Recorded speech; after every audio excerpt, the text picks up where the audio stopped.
Another term, physical soil property term that's reviewed in this particular unit is the term of soil tilth.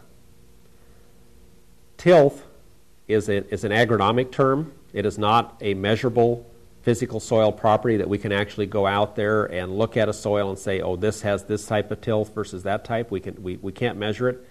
So it is an adjective or descriptive term again.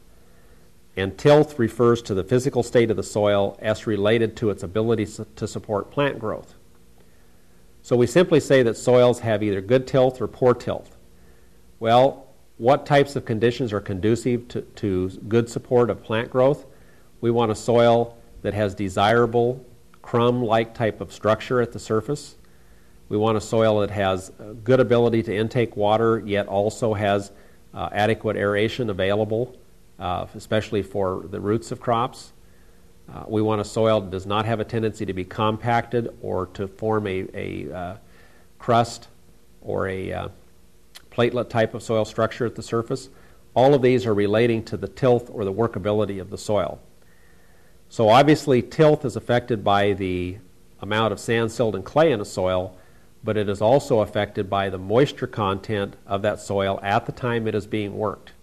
And by worked, I mean cultivated. So we want to work soils in an intermediate moisture content, because if we work them when they're too dry, the sheer weight of the soil causes compaction in and of itself in the profile, and we have a tendency to end up with very large aggregates that dry and are very hard to break down at the soil surface. If we work a soil when it's too wet, we end up pulverizing the structural units in that soil, especially at the surface.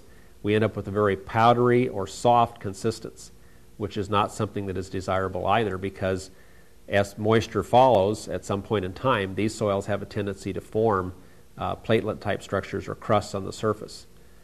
They also have a tendency to want to seal rather quickly when rainfall starts to strike the soil surface.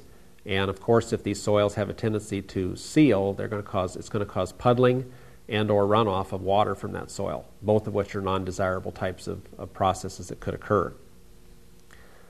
So tilth affects the overall ability of the soil to support plant growth, and it's really another way of saying what is the overall permeability and surface soil condition.